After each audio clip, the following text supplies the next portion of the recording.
Praise God. Praise So thank you for coming. And what we are going to study today is so practical. And we will realize our errors. See, Jesus said, repent, for the kingdom of heaven is close at hand. Now when we say repent, the first thing we think about sin. But much more than sin is our wrong thinking.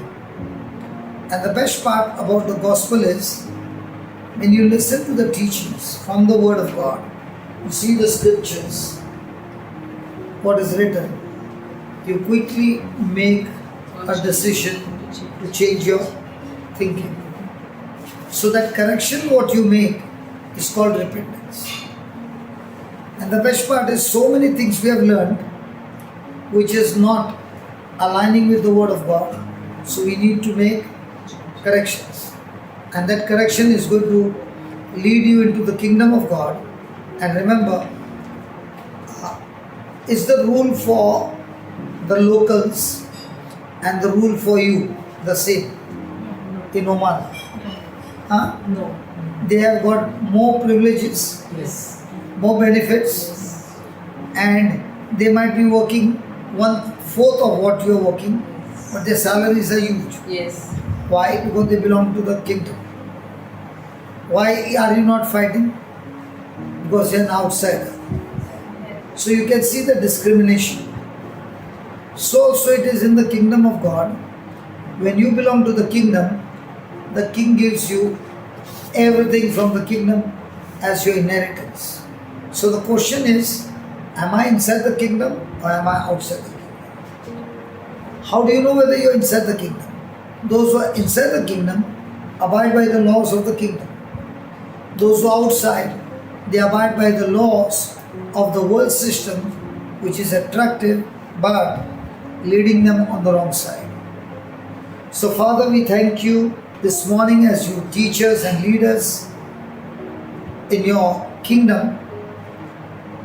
Help us to understand the truths so that we are sure that we are living in the kingdom and we are of the kingdom, so that we enjoy the rights, the privileges and the benefits that comes in the kingdom, and with this benefits we are able to share it with others, and those who are outside also bring them inside and make them a part of the kingdom. Thank you for calling us and choosing us to be ambassadors of Christ. And Lord, thank you that you have forgiven us of all our sins, and the life that we live, no longer for ourselves, but unto you. And we really want to enjoy that life in abundance that you came to give us, Jesus. And thank you as you reveal to us the truth. The truth will empower us to make the necessary changes in our life and experience the victorious life in Jesus' name. Amen. We are going to study about how confession works. Now, the moment I said the word confession, what came to your mind? You are going to the priest and confessing your sin. Yes. That is one part of the confession. But much more than that is the confession of God's promises. Because yesterday we learned that Romans chapter 10 verse 8 says, the word is near you, in your mouth and in your heart. That is the word of faith which we preach. We know that faith moves mountains. And when that faith-filled words comes out of our mouth, the mountain is moved. So, very important is the confession of my words. My words can build me up. My words can destroy my life and bring self-destruction in my own life. Praise God. So right now, to understand how and why our faith confessions work, we must understand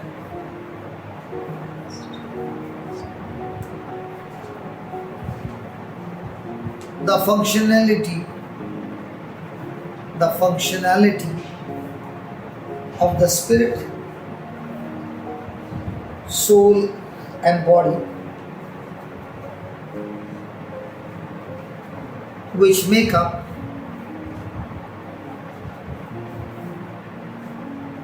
tripart nature of man.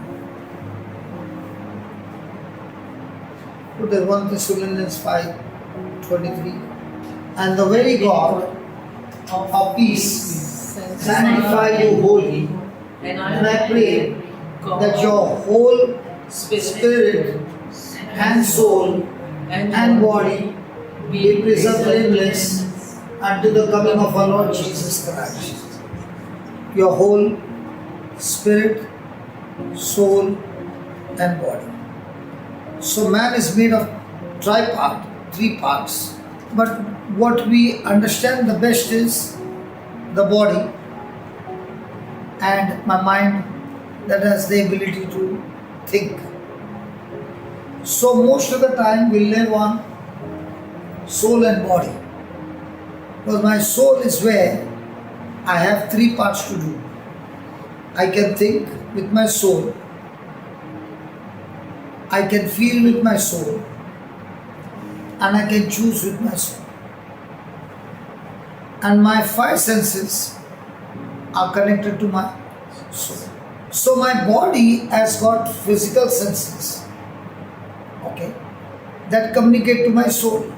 So if I pinch you, my body will quickly say, release some defense or attack, because I am going through pain.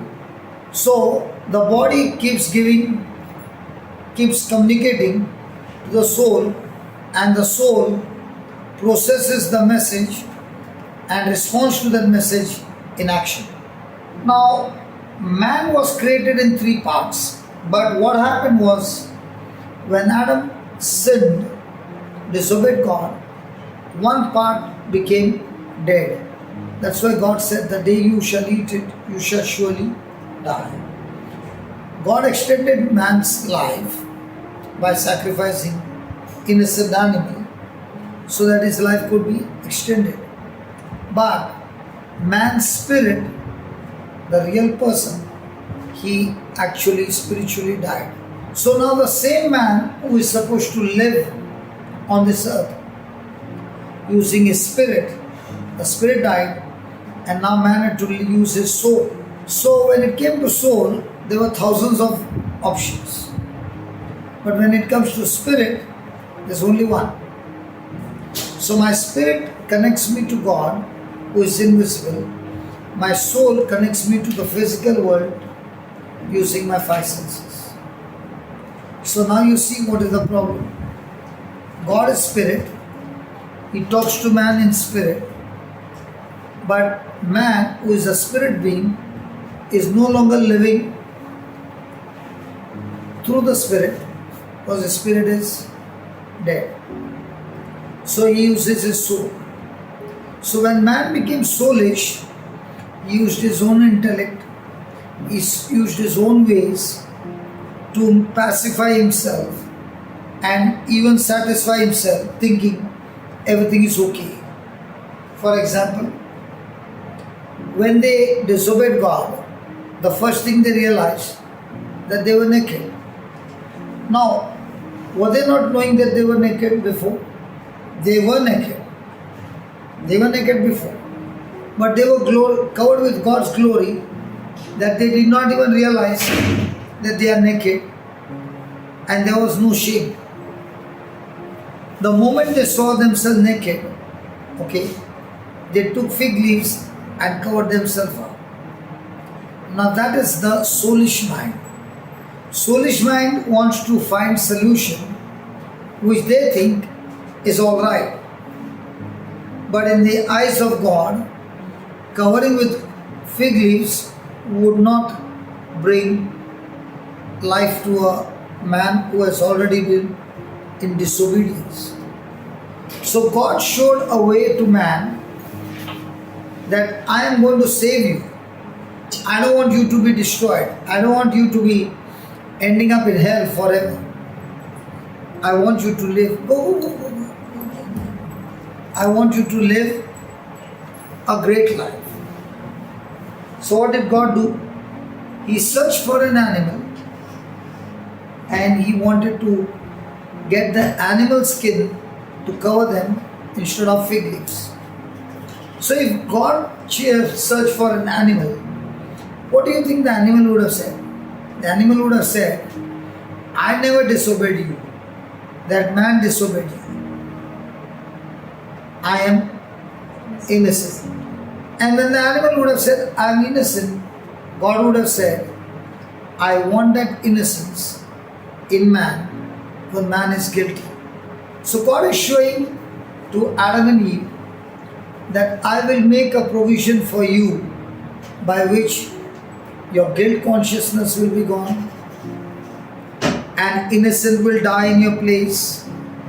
That innocent will be your substitute, your representative, and his blood is going to wash away your sin and make you completely new.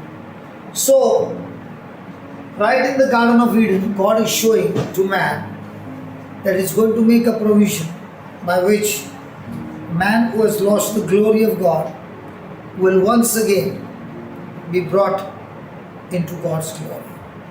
And that's why Jesus came. And that's why Jesus is called the Lamb of God. An innocent dies for the guilty. An innocent becomes a substitute for the guilty. An innocent becomes the representative of the human race. So the truth is, when Jesus died and shed His innocent blood, sinless blood, that sinless blood destroyed sins in our life. And not only that, destroyed the sin nature in our life. So the nature to rebel against God has been destroyed on the cross. And we are now given no longer the sin nature, but now we have been given the spirit nature or the nature of Christ. And that is why Adam disobeyed God and he became unrighteous. And every child born is born with rebel nature and unrighteous nature. Now what did God do? He took our sin and put it on His Son Jesus. 2 Corinthians 5:21. He put it on His Son Jesus. So now Jesus on the cross has got not only our sins, He has got a sin nature as well. Everything that we got from Adam, Jesus took everything of Adam from us. God the Father took it all from us and gave it to His Son. And all the nature of and the character of Christ, He took it from His Son and gave it to us. That's what He says. For God made Him, Jesus, to be sin for us. Who knew Him? So He has never known or never committed sin. That we might be made the righteousness of God in Him. So in Christ, who are we? Righteousness of God. There is no guilt feeling. There is no condemnation. Because every document that's demanded penalty has been paid by Jesus completely. So now I have the new nature of Christ. And that new nature of Christ is born again spirit. So we are not only resurrected, born again, but now we are a new spirit being. A new spirit has been given. And this spirit is all the time communicating to the soul the promises of God. So now you find the situation. My body communicates all the physical things of this world. My spirit communicates all the spiritual truths that is recorded in the Bible. So the battle is in my soul Which one do I accept? Which one do I reject?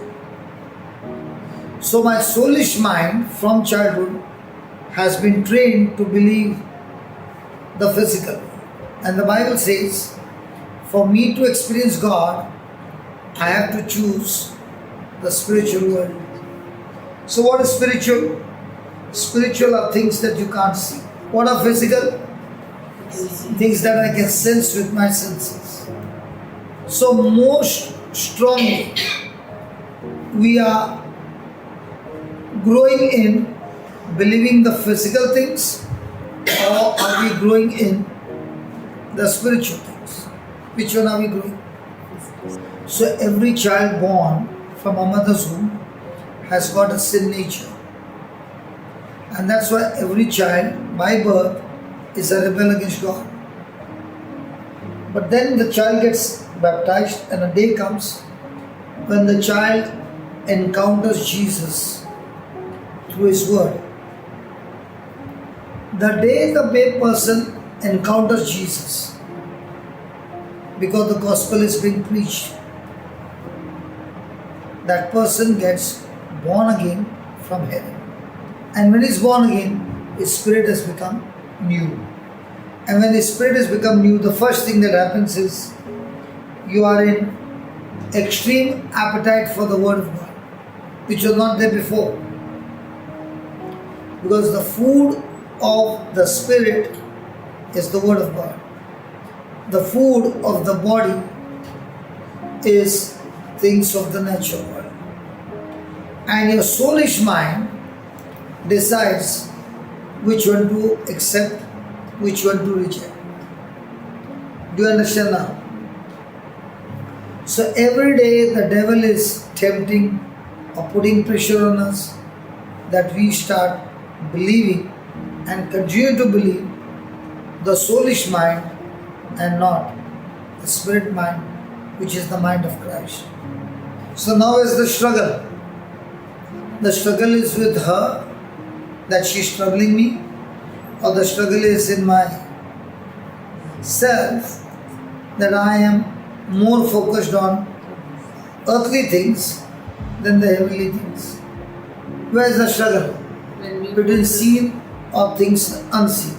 Seen. So which one are you going to choose to believe? The seen or the unseen? Unseen. So what's your everyday battle? What is your natural instinct? To believe things that are seen. So is there going to be a fight? Yes.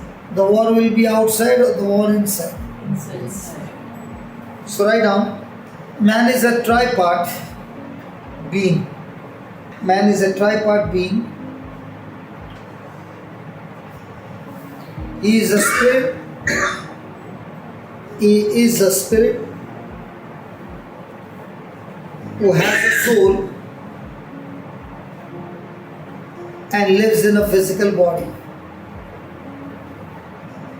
He is a spirit who has a soul and lives in a physical body. So in other words, I am a spirit being, and this spirit being has got a soul or a mind with three departments. I can think, I can feel, and I can choose. These three compartments are connected to my body. So my body communicates to my soul the physical things that is going through. And my spirit being is a person who is all the time connected to the Spirit of God and the Word of God. So when we were born, was the spirit being alive? No, it was dead. The day you received Jesus as your Lord God and Savior, that very day the birth took place inside of you. So are you a soulish person or a spirit person? A person who lives by emotion. Who is he? So living a soulish life, will it ever help you? How many years did you practice soulish life? And now what's going to be your practice? to shift from soulish life to a spirit life, which is the Word of God. Praise God. So write down, the soul the soul consists of the mind, the will,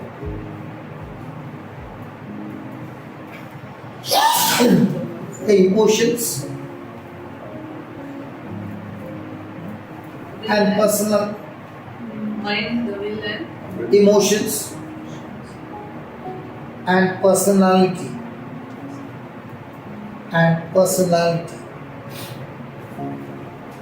So what's in your mind?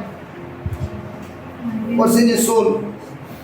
Your mind to think, feel and choose. Then your will. Where are your emotions? In your mind. And your whole personality is in your mind. Right on the body can be touched. If I touch your body, will you feel it? If I pinch? yes. Now, can I touch your mind? Yes. With your emotions. Words. Can I touch your mind? Yes. I touched your mind yesterday. How did I touch your mind? Words. By words. And when I spoke to her words, which gave her the promises, today when she walked in, she was full of smile. Why? The mind which was under pressure, the promise of God, quickly changed the thinking. So I can speak words that can affect you. Weren't you happy this morning when you came? Yes. So this morning when I saw each one, they looked all happy. So I think I should stay in Oman. So the best part is, I can touch your soul using words on the phone. But I can't touch your body, because for the body, you need a physical touch. Now, I understand that I can touch your mind by words. I can touch your body with my physical touch. But can I touch your spirit? Now remember, you are a spirit being. And that is your person. You are the person who is a spirit being. So how am I going to touch the spirit? The Word of God. So last night when we were talking, you got touched by the Word of God that helped you to change your thinking. So the Word of God is speaking about invisible things. The body is talking about visible things. And your soul mind is going to make decision between physical things and spirit things. But where is the power of supernatural? When you shift to spiritual things. Now, my sister brought me in a car and she said, if the spiritual things are so important, I will shut down my physical things. So she'll say, I'll put a mask on my eyes and I'll drive the car. So I'm no longer connected to the physical world. Brother, you come and sit in my car. So God gave me physical things. God gave me physical senses to enjoy those senses, to experience the emotions from those senses. But He never gave me the authority where my emotions or my physical senses will rule over my life as long as they are abiding with the Word. Praise God. But the moment they are shifting from the Word of God to other than the Word of God, then I better put a check on it, because I'm going on a journey of destruction. So what is your GPS? The Word of God.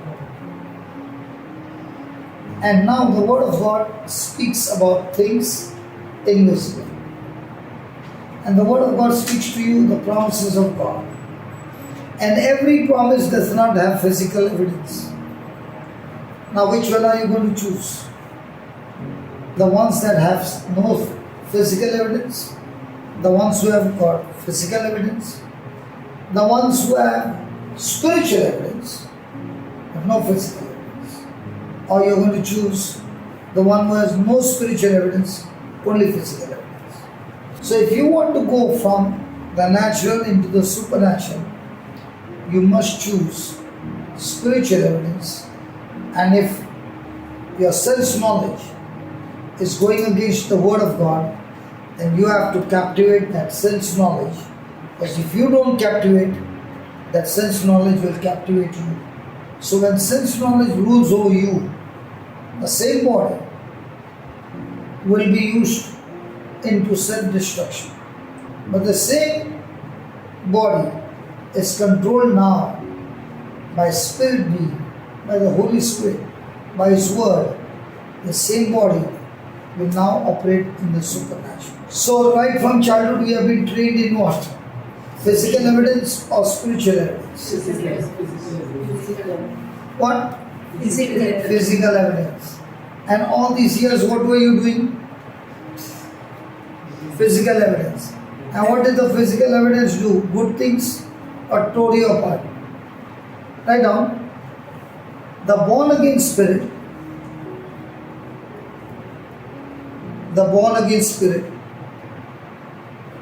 only believes the word. The born again spirit only believes the word. It does not believe. It does not believe the sensory mechanism. It does not believe the sensory mechanism, unlike the body and soul. So the spirit being will be connected to what? Invisible things. What about the body? The body cannot understand invisible things because it is well equipped with physical things. What about the soul? The body speaks to whom? To the soul. So the soul is expert in things seen or unseen. The spirit is expert in things seen or unseen. But can that spirit which is on unseen put pressure on the soul to change thinking from visible to the invisible? Yes. When the person starts doing that, that process is called renewing your mind. So do we need to renew our mind? By renewing your mind becomes to become new. Now no longer with sensory mechanism, but now you are believing in spiritual mechanism. So how does a person get born again? Sorry? Once you start confessing the word of God, so you are more into the word, so you will believe in the unseen. And then you will not give importance to the physical evidence what you see around. So you're giving, your soul also will start, whatever your mind, it won't listen to your mind. So you, I think Romans 10:9. Okay, Romans 10:9. What does Romans 10:9 say? the Lord That Jesus if you shall confess with your mouth the Lord Jesus and shall believe in your heart that God has raised him from the dead, you shall be saved. So what are you confessing? That Jesus Christ is Lord. Have you ever seen Jesus? So just as angel Gabriel came and spoke the word to Mother Mary, and she received the word, and when she believed the word, the Spirit of God, that is the power of the highest, overshadowed her, and she became pregnant. And she was able to bring Jesus into this world. in the same way, instead of angel Gabriel, somebody has come and preached to you the gospel. And what is preached is written here. So you took the written evidence and said, even though the written evidence speaks about things not seen, I choose to believe the unseen in spite of the things that are seen. I choose not to believe. So the day you started believing the unseen from the written word of God, that moment the Spirit of God came in and gave you a new birth. So if anybody is preaching to you the promises of Christ, those promises are loaded with grace, and that grace also gives you the power to believe, which is called faith. So now the person's journey starts with believing the unseen and continues to believe the unseen and the unseen and the unseen, the promises of God, till a time comes that those promises which are written word have now become actual flesh, and you can see the manifestation of those promises in your life. So how does a person get born again? Gospel of John, chapter 1, verse 12. Jesus came unto his own, and his own. Did Jesus come to the Jews? Yes. Did he want the Jews also to be delivered and set free? But did the Jews accept him? Did the Jews accept him? So he came unto his own, and his own they rejected. But as many as received him, to them gave he the power to become sons of God. Now when somebody came and shared with you about Jesus, did they show you Jesus? Did they show you Jesus dead on the cross? No. With your physical eyes?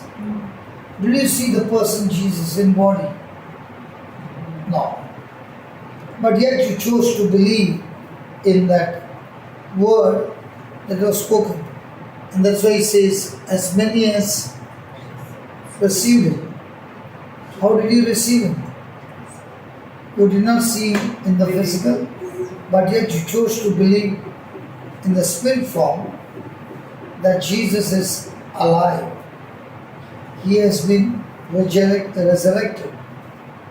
So the moment you turn from seeing to the unseen, he gave them the power to become sons of God. So only because you believed when the gospel was preached, you became born again. Now, right from childhood, so many people spoke about Jesus. But did we actually believe? Because if we had to believe, the first thing would happen is you would get tremendous craving for the Bible. The mark of a born again Christian is that he has got a big appetite for the Word of God. The Bible says when you receive Jesus, you are born anew, or you are born again. And you as mothers, did you feed your child with milk? Or did you go to the doctor saying, my child has no teeth? So you went and took an appointment with the dentist. How many mothers went to the dentist because my child has no teeth? Why do you not go to the dentist?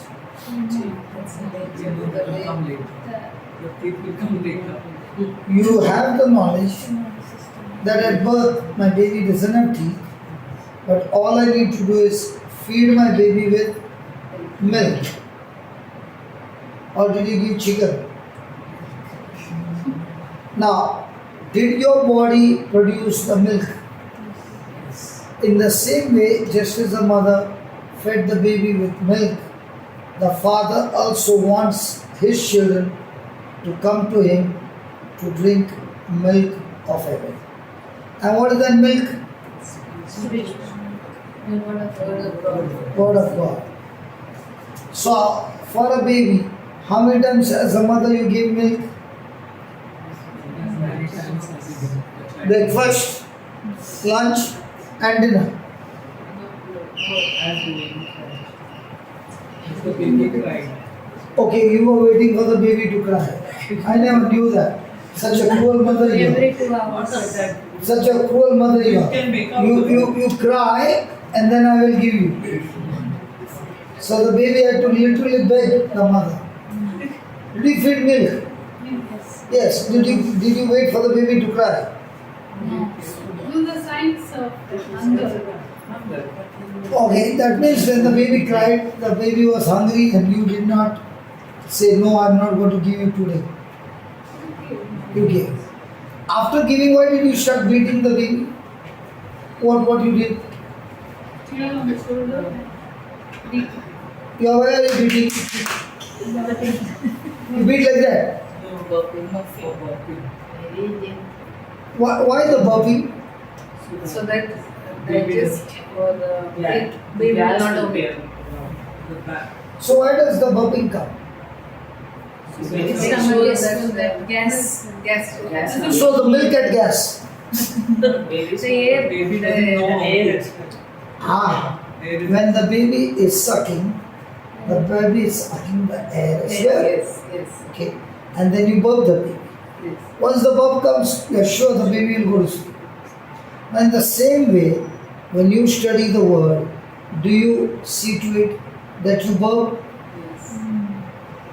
And what is that burping? Understand.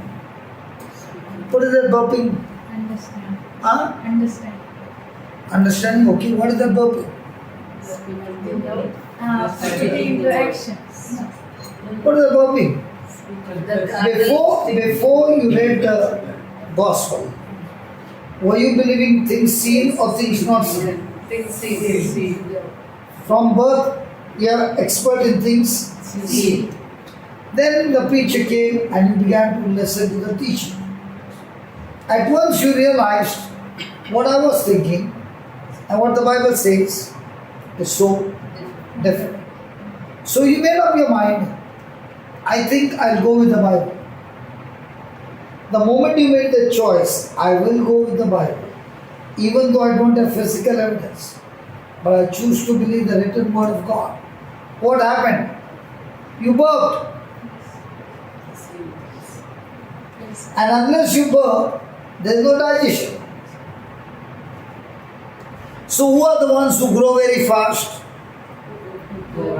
Those who drink a lot of milk? There are many people who drink full day milk, but no burp. Agreeing with the word. Yes. Ask your neighbor, do you have burp when you drink the milk for the word of God? What do your neighbor say? Think about how many years people come for the retreat, listen to it, pay no attention, and they go back without a burp. So do you need to have a burp? So is it the quantity of the milk or the burp very necessary?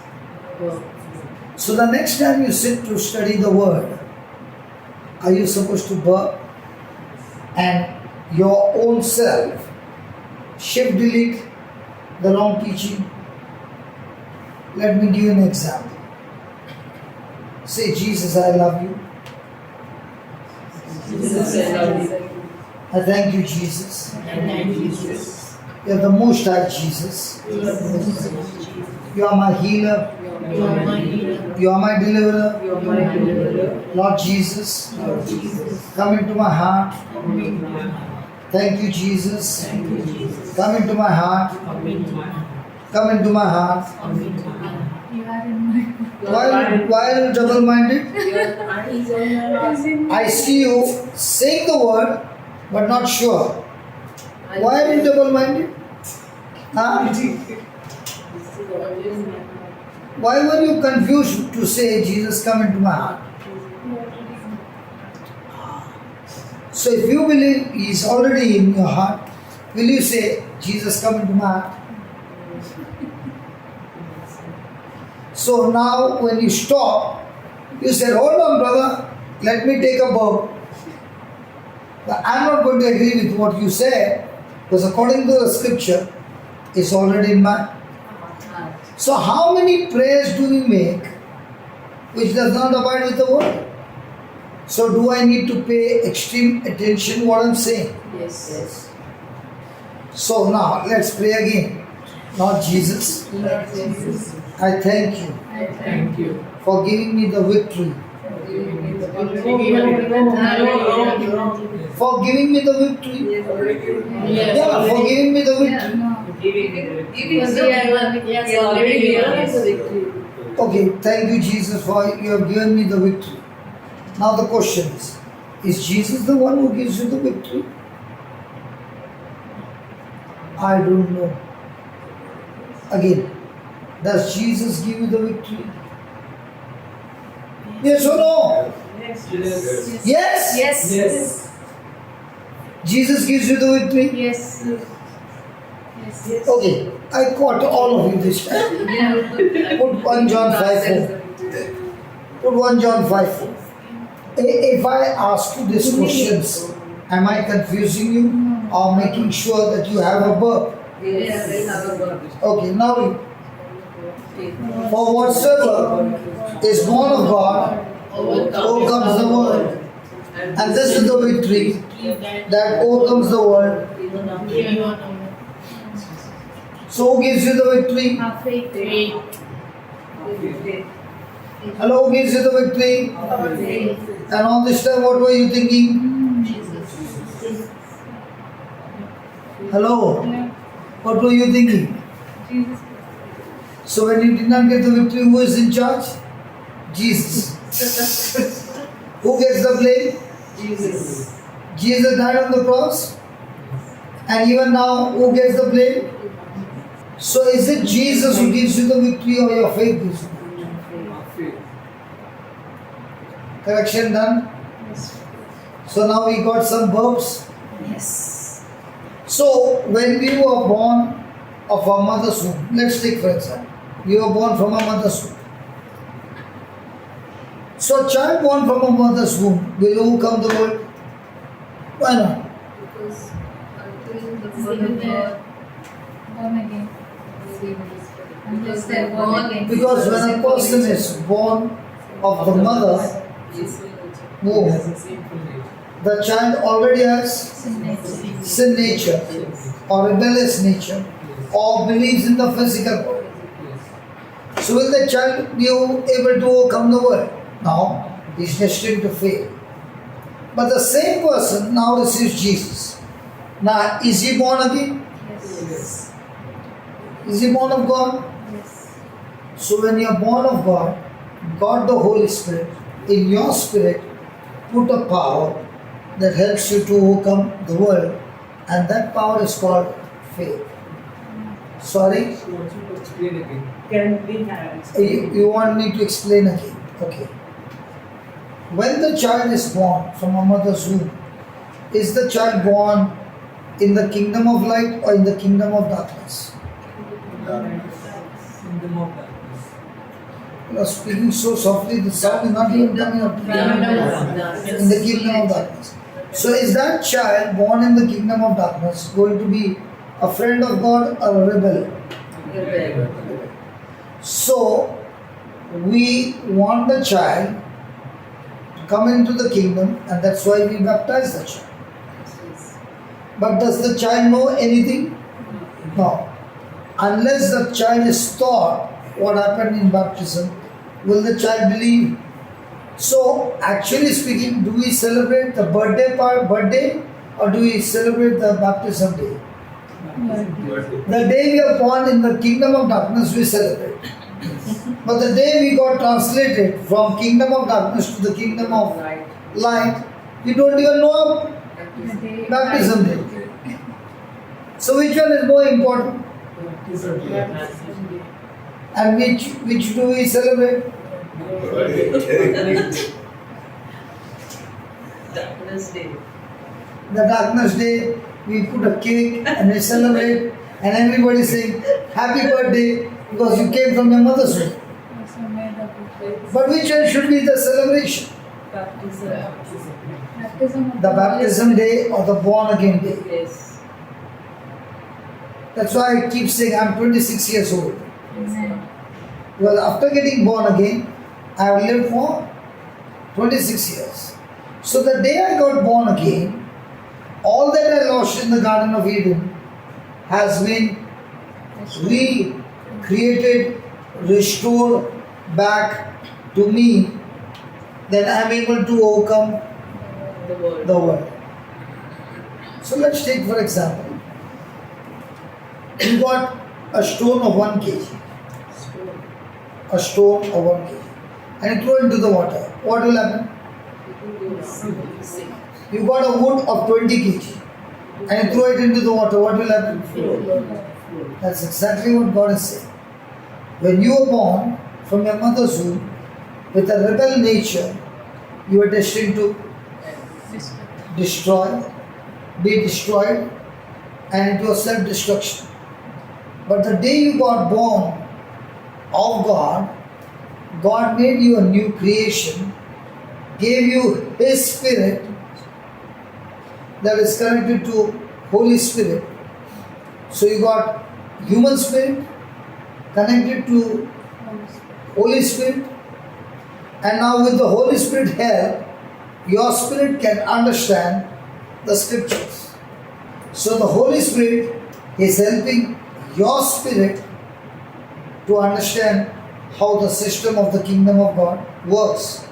And because of that understanding, now you are operating by faith that helps you to overcome the world. So you are the same person.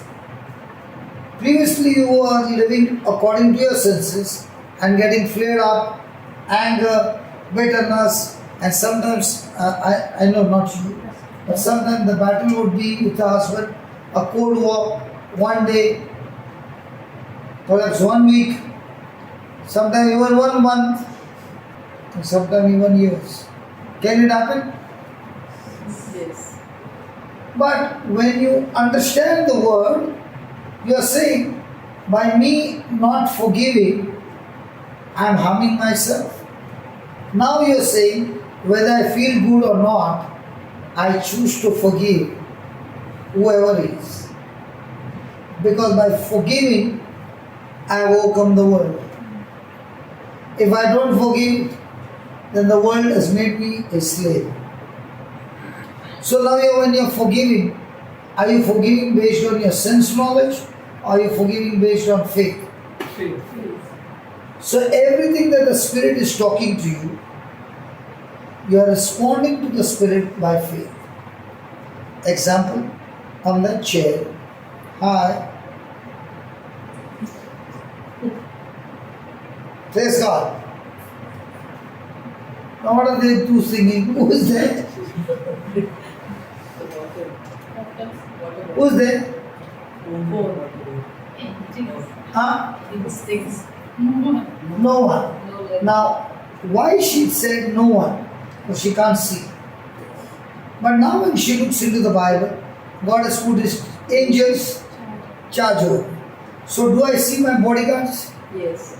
Spiritual. Do you know you got top security Yes. bodyguards? Yes. But have you ever told them hi? So now when you're walking on the road and you see a man like me standing and looking at you, what happens to your heartbeat? You miss 2 or 3 beats. Why did you miss? Because in the physical you're seeing this man seems to harm me, and that's why you miss. But if your top security is walking with you, call the angels. Will you have fear? No.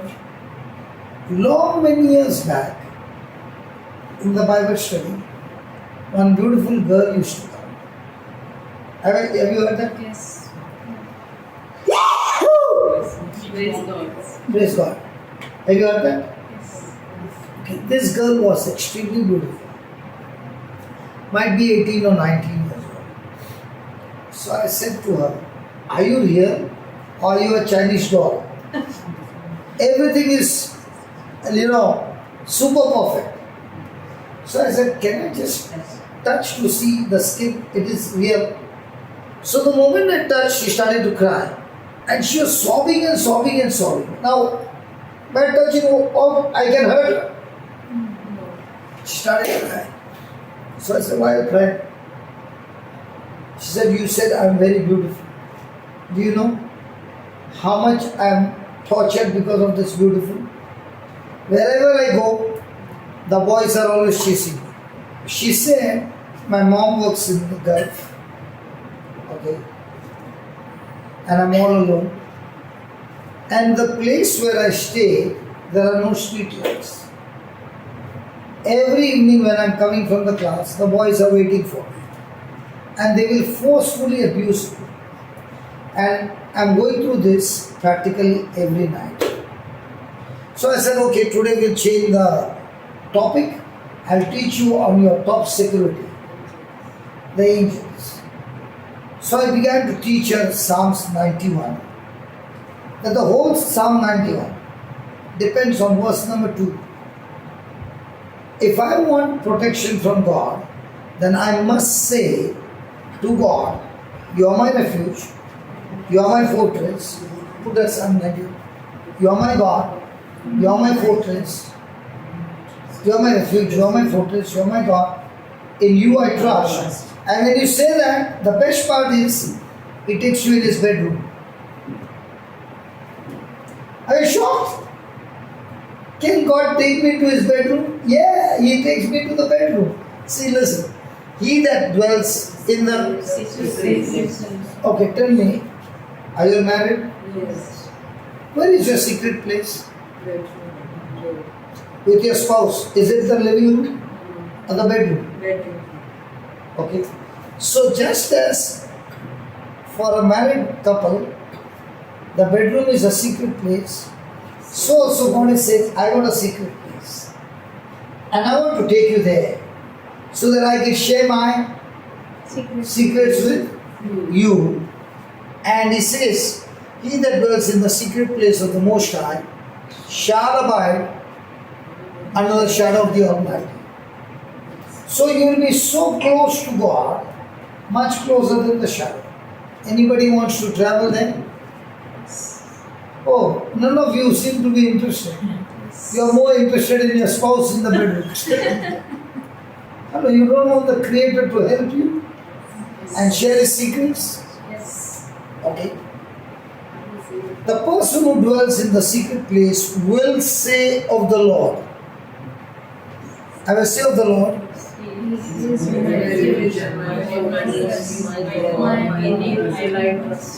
So what are the four things? Is my refuge. Jesus, you are my refuge, you are my fortress, you are my God, in you I trust. Is it a difficult line? Is it difficult to say that? No. Is it easy? But can you mean it? And then God says to you, when you say these four things, what is this word? Surely. What is the meaning of the word surely? Hello. What is surely? I will. He will. Hello girls, what is surely? Confirm. Confirm. Guaranteed? Yes. No 50-50? No, 100%. Sure? Surely God will deliver you from the... Snare. What is a snare? Evil eye. Evil things. Evil What? things. Evil things. What did you say first? Evil eye, I mean anyone trying to trouble you. I didn't mean Actually, the she eye. didn't mean the. I don't believe in all that. What is a snare? What is a snare? Snare is a trap. And the prey does not know about the snare. And that's why he gets caught, trapped. So the devil is all the time laying what? Trap. But do we know it? No. So also fishing, the people put the bait, no? Does the fish know that is going to be on the frying pan? No. Does he fall for the bait? Yes. Yes. And the next moment what happens?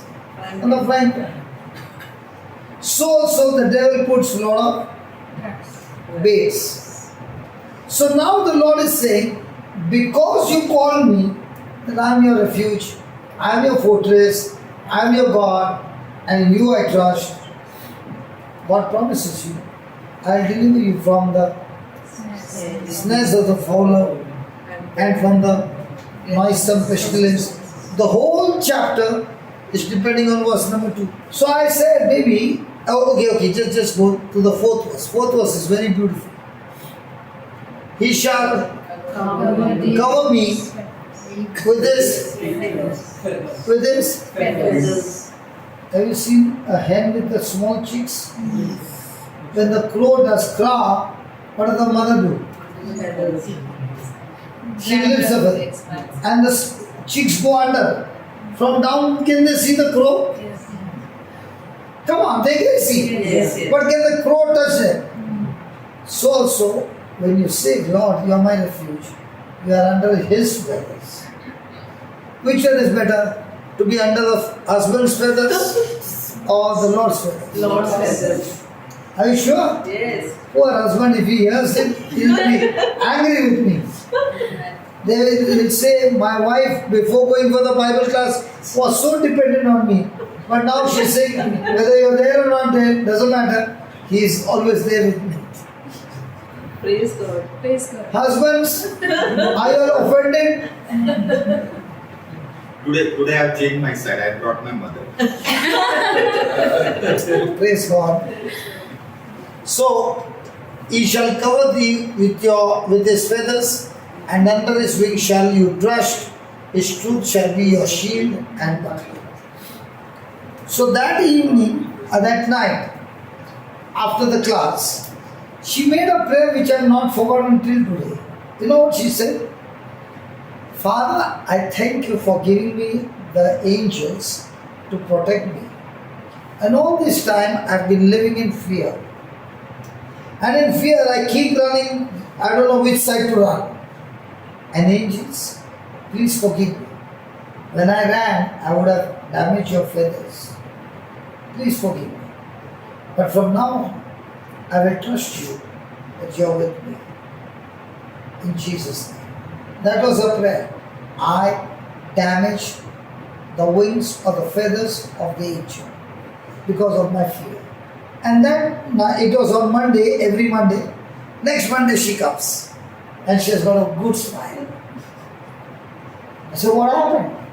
She said that night when I went, I kept saying, Lord, you are my refuge, you are my fortress. And I saw the gang waiting for me on the other side. And I said, angels, get and do whatever you want, but I'm not going to run today. I want to put it to the test. And she kept walking strongly, boldly, and she passed them. She went to the other side, turned back and saw them, and they never noticed her.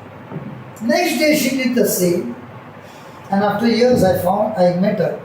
She's working for some airline. So I said, how are you? She said, very nice. I said, can I touch you? She said, you know what? That prayer that you taught me, till today, even though I fly, not a single man has touched my body. Amen. Thank you. So now I know I have God on my side. He is my refuge. He is my fortress. He is my God. In Him I trust. Is it a very big prayer? Or are you just doing what He told you to do? So tell me, do you have top security with you? Yes. So from now on, are you going to run with fear? Or you will go under His feathers? So there are many times God will cover you. Not only you, even your car. I remember when I was teaching this in one person's house in slum area. And this man owned a rickshaw. And it was a Bombay Band. And the Muslim neighbor, the wife got labor pain. And she has to go to the hospital. So that man came and requested him, we cannot take her to the hospital, only you can take her. He said, just give me 2 minutes, I'll talk to my boss and come back. So he went home, spoke to Jesus and said, I heard that through angels you can cover the person under your wings. But today I'm asking you, I'm going for this woman's sake. She's not a Christian, she's a Muslim. But I'm going to take her. And you are my refuge, you are my fortress, you are my God, in you I trust. You cover my whole rickshaw under your wings. And he told the husband, come on, put her in. He went and took 2 rounds and nobody stopped him. I want you to understand, when you say this, God actually makes you invisible. I've got so many testimonies on this. So please, ladies, don't get into fear. Say these words and you will call me and say, it works all the time. As God said, surely. He has put that word, surely. Not you will deliver yourself. He will deliver you. Actually, this Vanikabir area, there is lawn area. That one side we can walk, but the other side, most of the taxis and all, they come and stand. That is my usual way, go for a walk and a jog.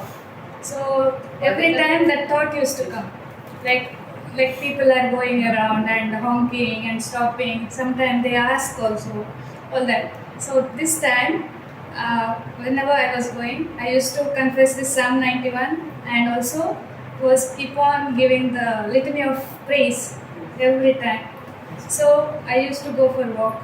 And that time I was just saying, thank you Jesus that you have covered me with your glory. Whenever I'm walking, I'm glorifying you and they are seeing your glory. And that too alone, going alone, nobody with me. So I used to feel the presence of God, and I used to feel that angels walk before me, going, and not even they used to put that sprinklers, no. One day I literally saw, I am just jogging and the sprinkler water, it is just moving, like it never touched me, even not drop. In that way he took care of me. So I was like, wow God, you're so awesome. Even a small thing he takes care. Yes. And in that way I experienced it. Can I share with you one thing? What happened is, I was going to Surat because my friend's mother and father, elderly people, he said, can we drive them to Surat? I said, okay, let's go. So while coming back from Surat, there was a massive accident on the road. The driver was already dead, and there were 2 people who were terribly injured. And before my friend could say anything, I had already opened my car and put both of them, one on the seat, one on the flooring, okay, because I had a Maruti van, and took a turn and went to the hospital. So having admitted them, I was coming back to Bombay. Now, if these 2 people have got a massive accident, the blood has become like jelly. The blood clots, no? They become a jelly. That blood is on the seat. That blood is on the flooring. And at Daisam Cheknaka, when you enter into Bombay, there was a checking and the cop entered the car. Seat is covered with blood. Flooring is covered with blood. This man should catch me or not? He has got inside the car. And all I was saying is, Lord, you are my refuge, you are my fortress, you are my God, in you I trust. And he said, go. The friend who was sitting next to me said, I can't understand, anybody can see the blood. I said, Psalm 91 says that when you repeat these words, surely God will protect you. So many times I've seen. Yes, come. I have experienced many Come here, times. come here. Now you are a young preacher, come on. I have Right. experienced many times because I've been confessing Psalm 91 for years. So recently, both the boys are in the cricket field, and they are in the women's cricket under 19 team. And they are in the school team also. So they had called in the Vadika Bay Stadium for the match. And I just went to those who know that Vadika Bay steps, school ground steps, no? I was just going through the steps, and it was always before I could start this my driving, I say this Psalm 91 always, and the ball just I couldn't understand what happened. It just something went like this. One step I could able to keep on the steps, and something went through this way very close to me. I didn't understand what happened. What is this? Then I could see somebody coming running for the ball. That is a cricket hard ball. It is, if I could have took one more step, it could have been hurt here, because I was going through this way and the ball has to come this way. And I was really saying, I was thanking God for so many times. It is really a miracle. And I told this with everybody, this is what happened. Because I could see, I did not understand what is that happened. It was that much fast. The ball was so fast, and I did not understand what. Then when they came for the ball, only I came to know that's the ball. And that was a very small. And I think some of you, I don't know whether it's here, but it was a big accident I had. I had only this much one. My car is fully gone, and only the very small here a few years back. This is what happened. That airbag opened, and that also with the airbag scratch here, the mark. This is I have that. And nothing happened to me a few years back. That was maybe 5-6 years back. The accident happened. There are many other things to tell. I remember, maybe I can tell. Every time I have experienced this, miraculously I have been saving. Praise God. Praise God. And I walk every day 4:30 in the morning. I go for walking. This is another thing. My husband the other day told me, after you went for walking, I did not sleep one until you come back. I was telling nothing happens to me. I always say this rosary will be there, and one rosary, one divine mercy prayer, and all this is my walking time prayers. So start with this from the house. When I come back, 1 hour 15 minutes I go to walking. 4:30 I start for in the morning. Same way what sister Sona said, no? The same way from there till that horses are there. From there I go and come back. It takes me 1 hour 15 minutes. So this full time I will be praying something, praises, litany, all these things I will be saying. I said, my husband, nothing who is good happened to me. The angels are there with me, my prayers are there with me, so no, you don't worry, you sleep till 7 o'clock if you want. Praise God. Okay, write down. When we become born again,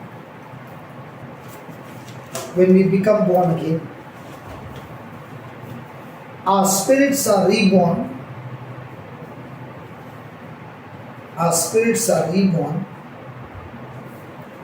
That is made new. The reborn spirit of a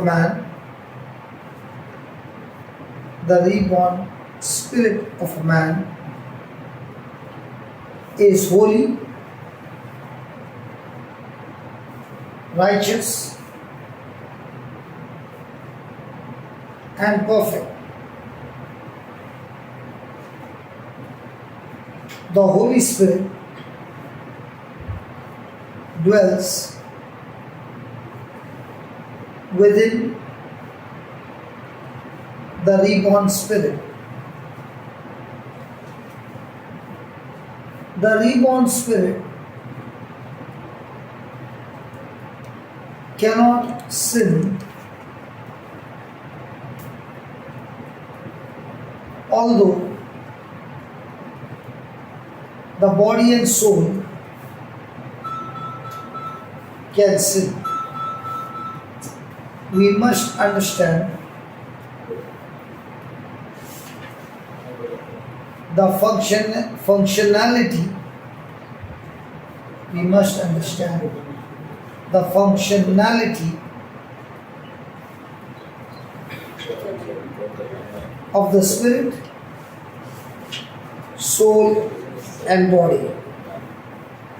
We must understand the functionality of the spirit, soul, and body. So, the day we receive Jesus as our Lord God and Savior, we got born again. And when we got born again, it was our spirit that became new. Our soul is the same, our body is the same, our thinking is the same, everything is the same, but God has given us His Spirit. He has given a new spirit, and the new spirit being is connected to the Holy Spirit.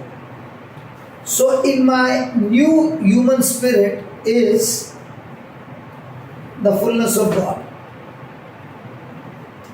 In my new spirit is the faith of God. In my new spirit is the whole Garden of Eden. So the whole fullness of God, the kingdom of God, the heavenly kingdom, is all deposited in my spirit.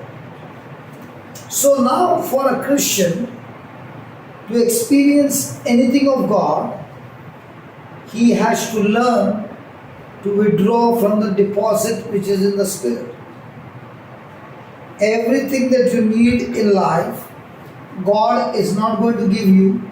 He has given you the day you got born again. Everything is in you. The power to kill cancer is in you. The power to be healthy is in you. All that power is in you.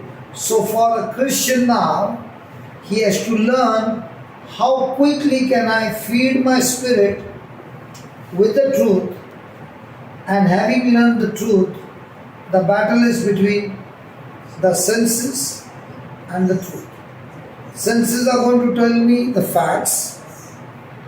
Truth is going to tell me the things which God has given to me as inheritance to Christ Jesus. So my battle now is not to keep asking God to give me, but learning from God through the truth, whatever God has given me, to use that promise to draw it from the invisible to the visible by using my faith.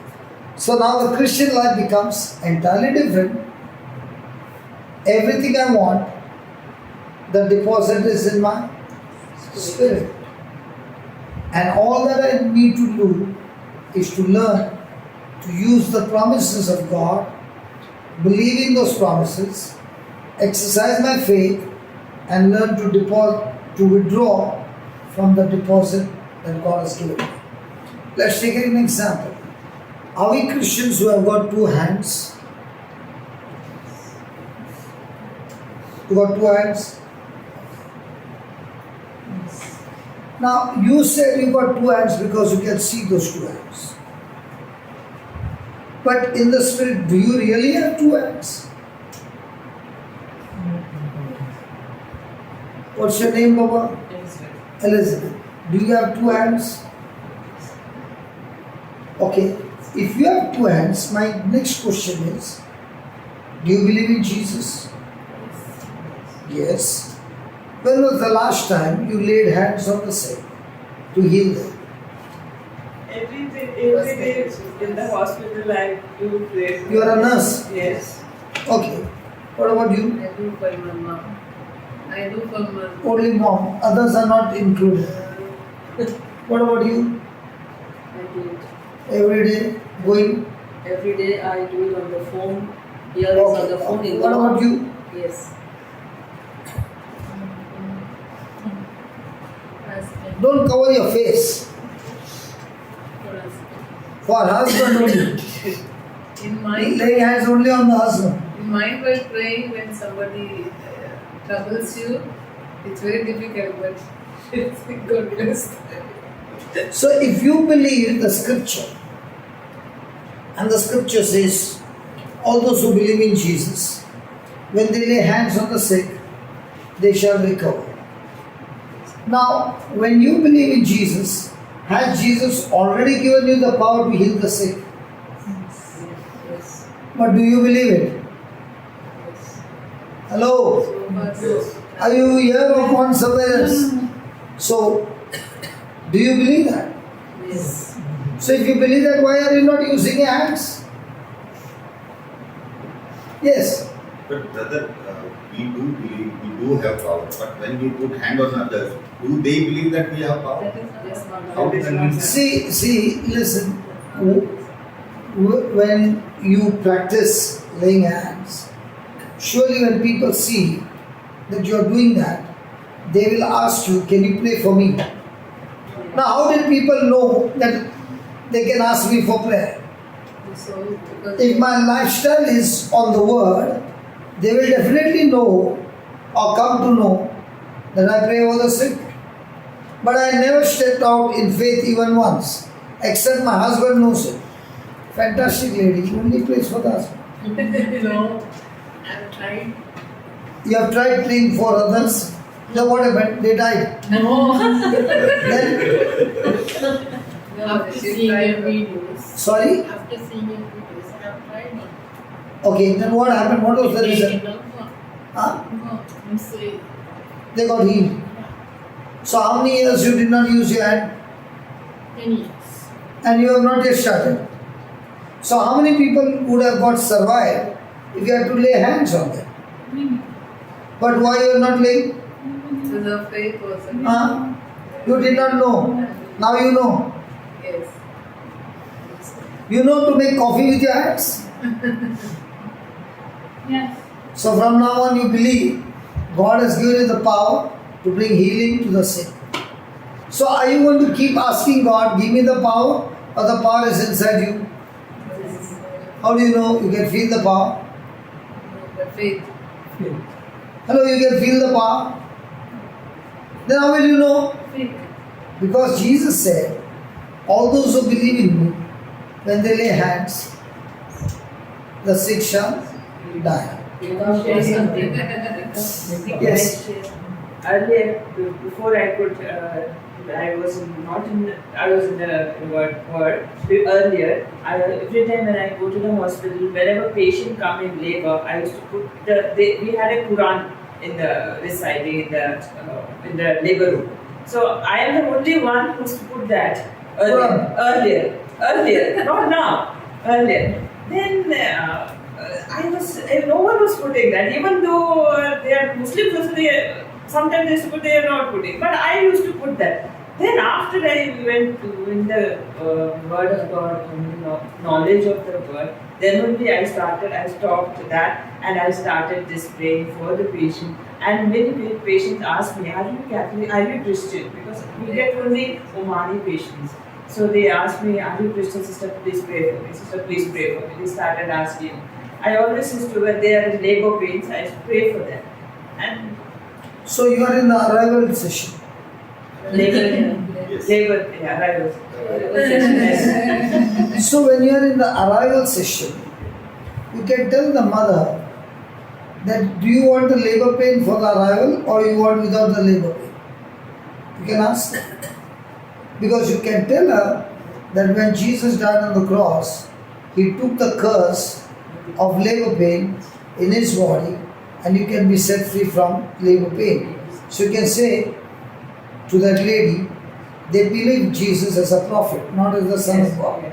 But you tell them, he is the Son of God, and if you talk to him secretly, that Jesus, you took all the labor pain for my sake and you suffered on the cross, I believe that this pain is gone and my baby delivered is normal, healthy and anointed.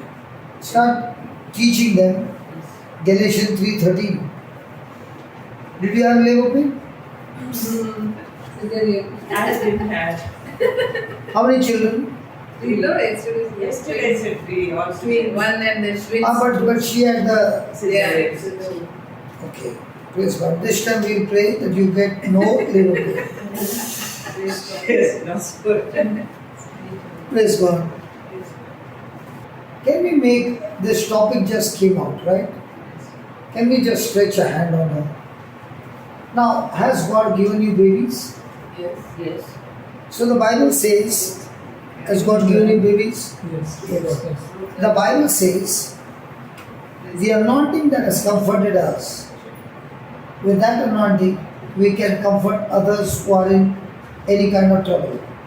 So now, when you're laying hands, you're saying, Lord, that anointing that made me pregnant, I release that anointing for her to become pregnant. Father, in the name of Jesus, thank you so much for the anointing that you gave to all these precious mothers to bring healthy, anointed children into this world. Lord, we thank you that as we touch the womb of this precious sister and those who are watching right now, Father, we speak your anointing of life to flow into that womb. Because Jesus, you came to give life, life in abundance, and we rebuke the thief who is stopping God's blessings in our life. Father, thank you that the curse has been destroyed and the blessings of Abraham have come upon her and her womb in the name of Jesus. And thank you, Lord, that with eyes of faith we see the baby growing, the baby going through the 9 months, and the baby coming from this womb strong and healthy in Jesus' name. Amen. Amen. Amen. Amen. So congratulations. Praise God. Hallelujah. Always you should do that. Those who have babies, no, and you find some of them don't have babies, you should say, the Bible says, give me 2 Corinthians chapter 1 verse 3. See what it says.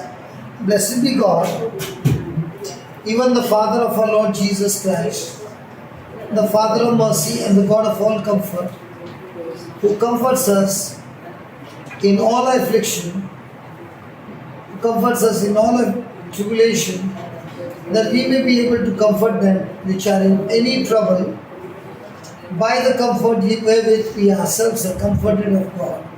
Did God comfort you with beautiful babies? Now what are you doing?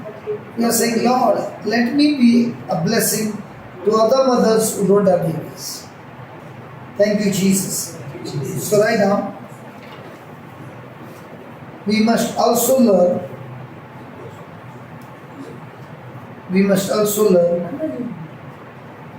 how God makes provision for us.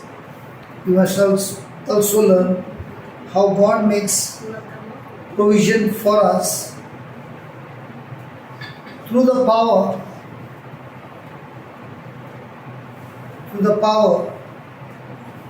that is resident in our spirits. That is resident in our spirits. So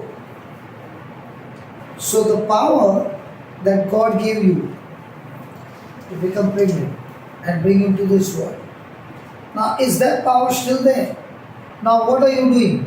You are saying, Lord, this power that is resident in me, I release this power, not only, sorry? Praise God, I said that.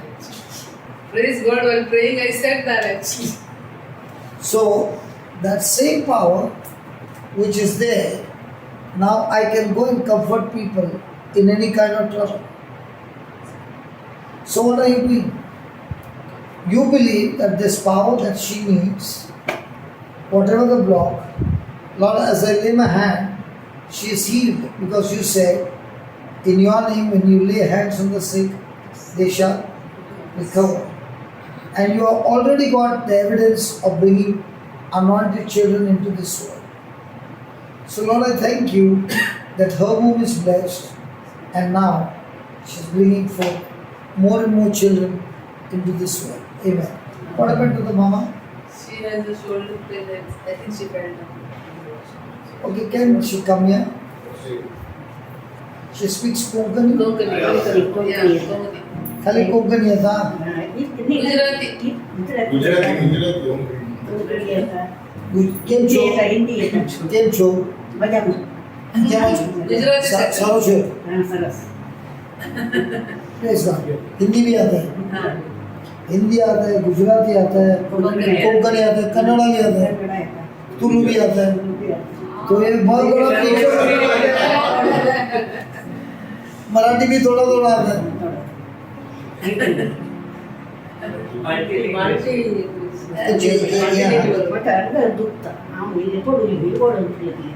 ಇಲ್ಲಿ ಕೊಡ್ಲಿಕ್ಕೆಲ್ಲ full ಕೊಡ್ಲಿ अर्धे वारे अर्धे सगळे लांदिಗೆಲ್ಲ पुरा ಕೊಡ್ಲಿನೇ ತೂಗಿದೆ ಸಂದೆ ಇಲ್ಲಿ ಕೊಡ್ಲಿ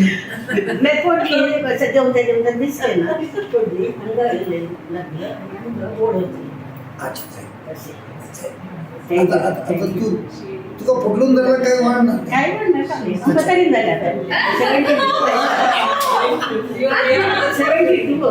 हांव आज भाई म्हजी मम्मी ना रे म्हजी मम्मी स्वर्गार आसा तर इल्ले पटलून धरता मम्मी अच्छा ऐक तुझे दोळे धाम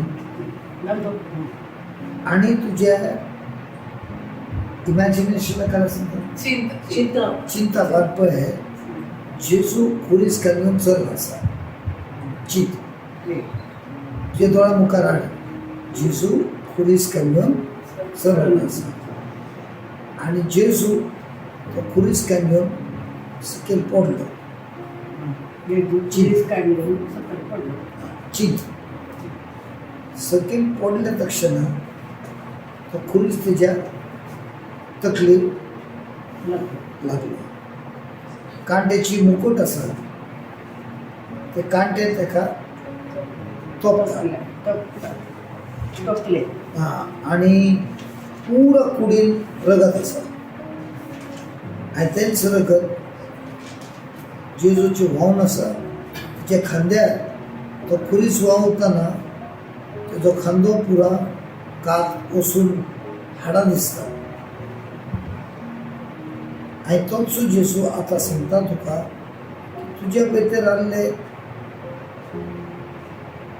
दुःख ह्या हातांत आसली दुःख त्या कडेन जेजू हात लायता आनी हाताक सुटका दिता सुटका दिली तुझे हात जेजू ताण घेता तेच्या हातान आनी वयर आनीकी वयर आनीकी वयर आनीकी वयर आनीकी वयर व्हरता आनी परतें सकयल हाडटा तुजी हात बावले पुरा ओके जाला दूख गेली आता वयर कर सकयल कर वयर कर सकयल कर गेली गेली की ना आता आता आता तुझे पॅन कार्ड ओके सांग जेजू जेजू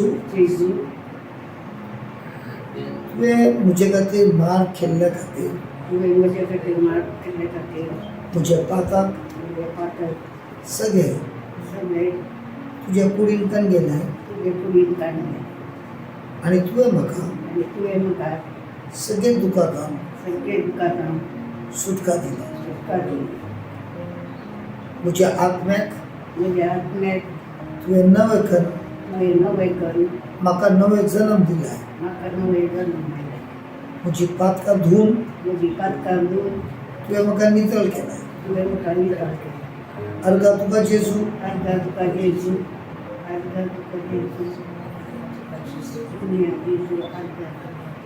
म्हज्या हाडांत पेंकडांत आसली दूख तुवें तुज्या कुडीन काडली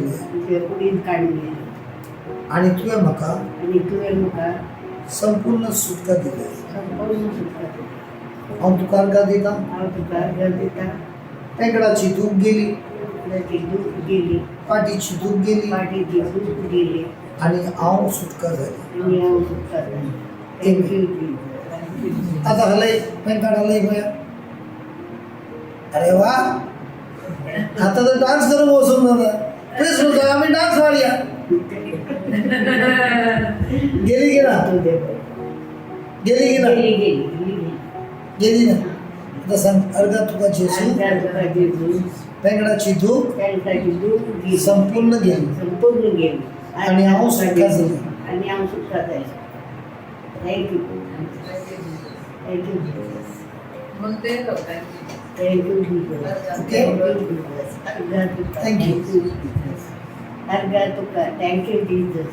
હવે કેમ છો? હવે કેમ છો? હવે સારું થઈ ગયું. સારો થઈ ગયો ને? હવે નહીં દુઃખ હોય. નથી દુખતી? ના ના બસ થઈ ગયું. Thank You also speak Gujarati? Yeah, he settled in Gujarat. Baroda. You thank you. I go to Baroda. What church is called? Rosary Church, Rosary Church. Father William. this William Carvalho. So I used to go continuously to Baroda Church. Praise God. So now, what did you write? The last line.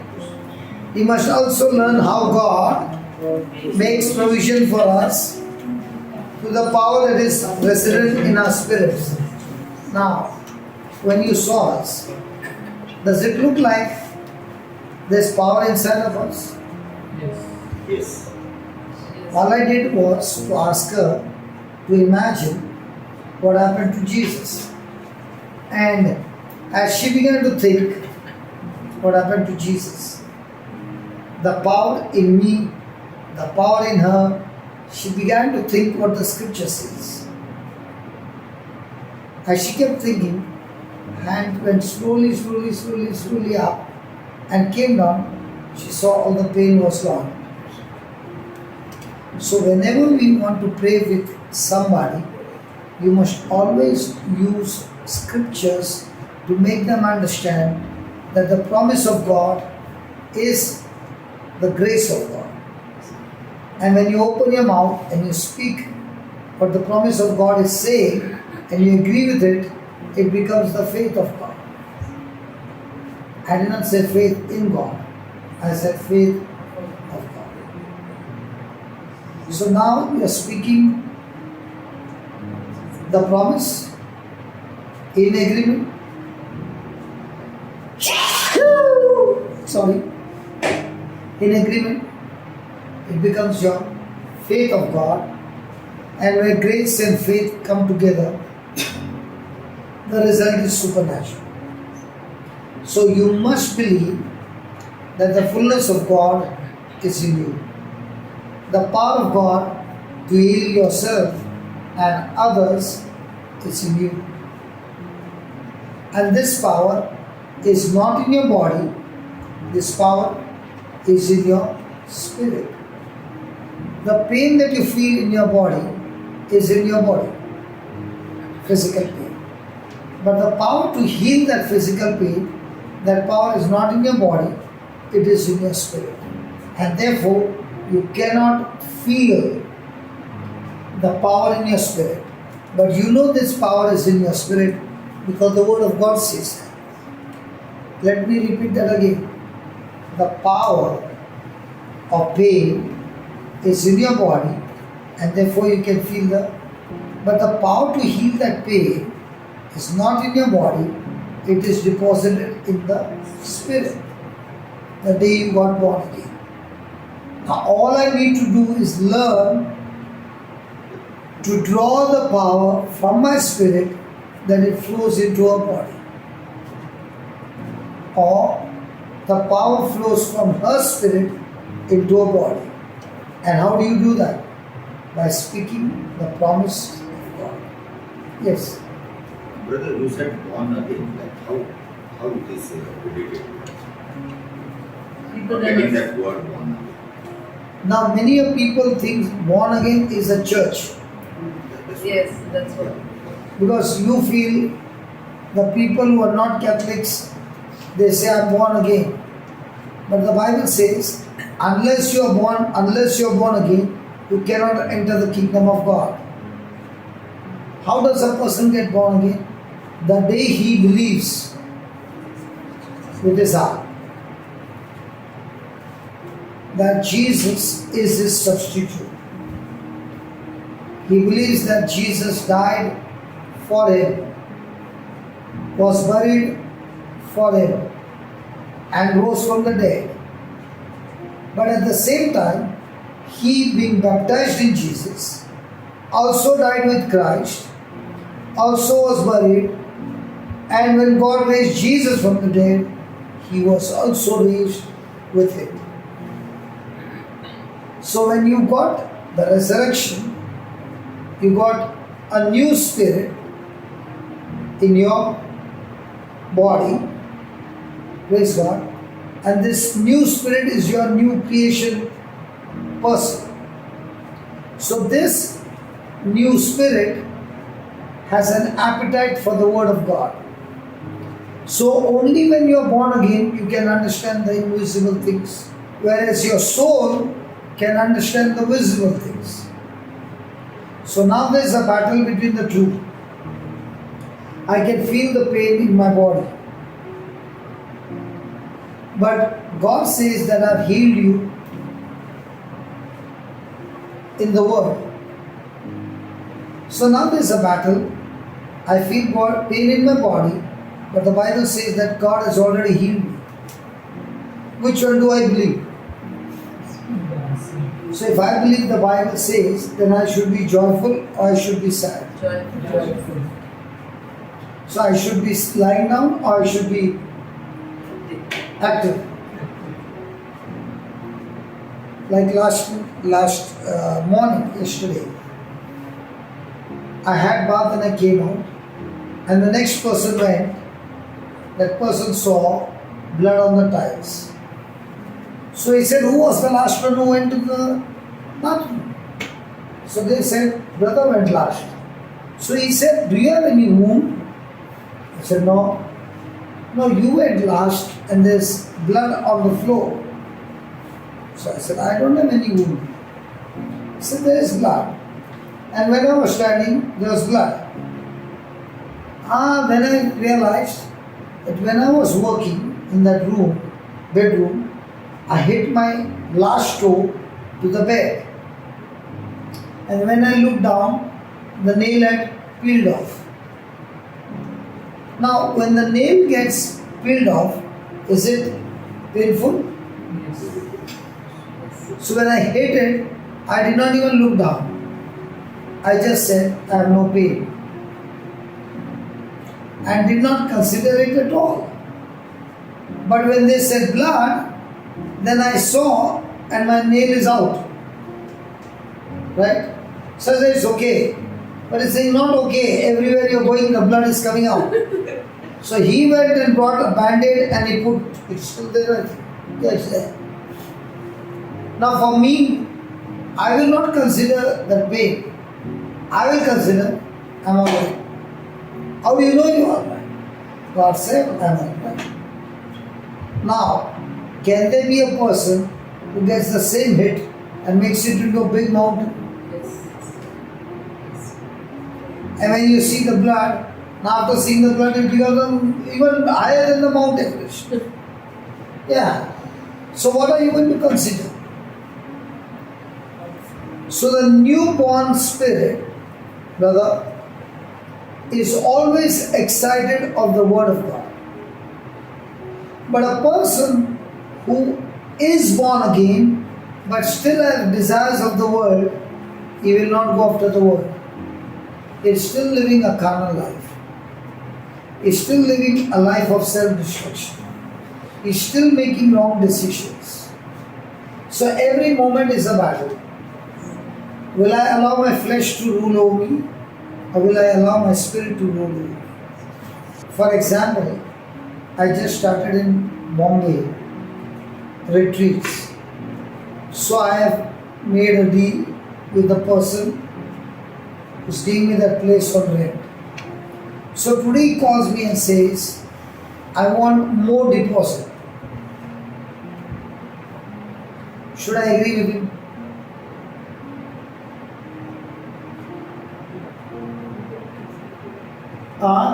It depends if you want the place that So he gives me extra facility. So I said, very sure I'll increase the deposit. Now, am I going to go and stay there? I don't even have time to go and conduct retreats there. but somebody from the team will do it. Am I going to charge money for that? So what will my natural physical instinct say? Why should you spend money? But what will my spirit say? If you spend that much money, those people will come. And those who do not know the word, they get an opportunity to know the word and change their life. So am I going to see what is going to be the physical benefit? Am I going to see what is going to be the spiritual benefit? In our everyday life, which one do we see? Physical. So will you be able to use the resources that God has given you? Because your mind is all the time physical benefit. But the person who is born again, his mind is full of spiritual benefit. Even if he has to shell out his own money, he will be saying, still I'm making a good business. You might spend money on gold and the other person will say, I'll spend the money on winning souls. Who's going to make a profit? The gold, very good. Souls. Oral exams are good. How many of you are going to invest on the soul? Classroom answers are really good. Excellent. But in a real life, how many people will invest on winning souls? No ROI. Zero ROI. Because I can believe God for many things to receive, but I cannot believe God when it is to give. Because our physical senses will stop you from believing when it comes to you spending for other people's benefit. Praise God. And the best part of all that is that everything that I need, God has promised and He has already deposited inside me in my spirit. So is it in my account? Yes. So do I need to spend from my account? Will I see the manifestation? Yes. But if I am not ready to spend, will I ever see the manifestation? So who is keeping you from not spending? Fear. Because you only learn the physical system. And for physical system, the teacher had given good beating also. 10 minus 7 is? 3. And if I said 4, correct? Now when you study the Bible, 10 minus 7 is? 10 or 7. 20. Multiples of 7, 100 times can be 700. So a person who lives based on what God promises, is he living a stress-free life? I am living totally stress-free life. I've got 30 people on salary. So am I believing that according to God, I have to learn that every provision that I need to finish my job, God has deposited in me, or is it outside?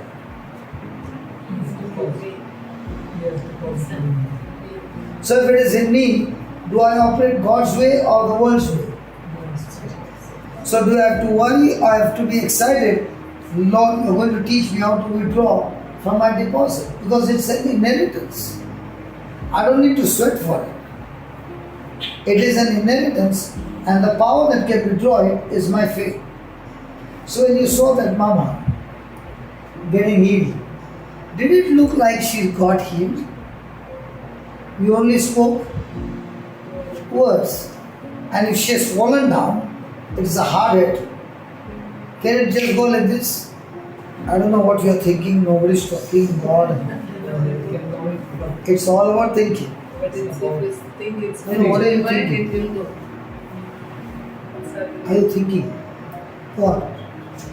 You're witnessing it for the first time? Like this? Praise God. Right on. In order to tap into the power,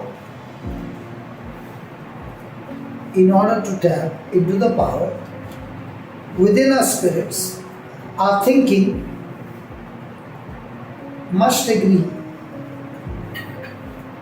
our thinking must agree with the word of God. Baba, have you gone to take bath? Not open in the bathroom. Really? Okay. In your bathroom, are there taps? Yeah. And can you see the pipe? Your pipes are not concealed.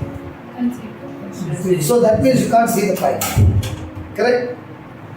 Do you know that there is water in that pipe, in that tap? Yeah. How do you know?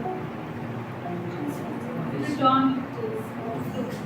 But when you look at the tap just put on the wall, can you see the pipe? No, it is concealed. Correct? Yeah. So now will you turn the tap clockwise or anti-clockwise? That was the question C. Okay. Now what if you have to turn clockwise? Will the water come? So if the water doesn't come because you turn the clockwise, is the problem with the tap, the problem with the water, the problem with the municipality, or the problem with you? Me. So you said there is no water, I can't take bath. Okay. So I said no, there is water. And I came and opened the tap. Will the water come?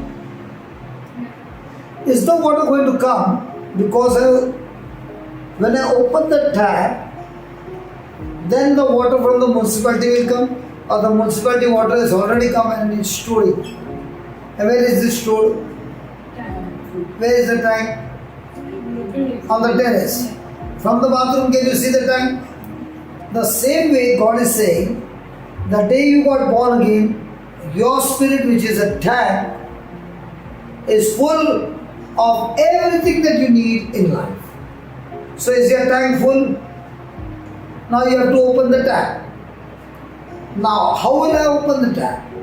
I can believe things which are seen, and I can also believe things that God has promised. But the things which are seen and things that God has promised, they are both opposite direction. So most of the time, which one do you believe? See. That's why you were shocked. He just did like this, like this, like this. It looks like we had already planned. You come, mama, and you act like this, and you then say you are healed. Correct? It looks like that. Yeah, you even thought like that. But does it look like that? Come on, does it look like that? Yeah. Yes. Now, to get her healed, did I ask her what happened? What did the doctor say? All that? No. I only said what Jesus did for you on the cross. So how am I drawing the water from the, how am I drawing the power from the spirit into the body? By using scriptures, by using promises of God. So how do I tap into the power that is in my spirit? By using the promises of God. Is there anybody here who needs some healing? Or give me at least one. Renuka, anything paining? Brother, what about you? Yesterday I came with pain, but then yesterday I attended your session. Then I got the spirit that I should heal myself. So today I am not having any pain. So today you are not having any pain. That is excellent. I got up in the morning. And I everything didn't was apply anything in the night. That yesterday night I had applied a lot of move and so many things. The friend was next to me. Then I went home. I didn't apply anything. I didn't tell my wife that nothing. So my wife will be very happy then. No more massage.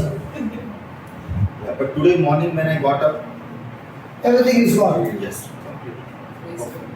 I thought it's a tennis elbow or what. I don't know. I was thinking so many things when I came to this. Even it was not bearable. I put a 100 Okay, I did not see that. Yeah, he is a witness for that. Yes. Even he was telling me, why don't you tell him to pray for this? He told you that? No. He said you can pray. Like, What did he say? why don't you ask like? He said that. No, my wife also said, so many people said. I said no. But then I listened your He also said, No, he said, I made that. He said, he made hands. pray for. If he would have said, I would have not spared No, him. but my wife said, you ask him. Then Your wife doesn't know me, but he knows me. He has attended so many classes. And if he said that, I will not spare him. Clara teacher and he both came and they put a hand. And then what happened, my wife said, you ask him. I said no. Then I heard one of the healing which one other sister was there. Remember? Yeah, that Hindu lady. Yes. Then, So when you saw her, yes. but he did not ask you, no? He put hand here. He put hand here. good. And he told me to remove it. Okay. He said, remove this. Good. If he had to say the other side, I wouldn't have spared him. I was ready for a charge. They both insisted. Now he is going to tell his wife, that fellow is such a threat, man.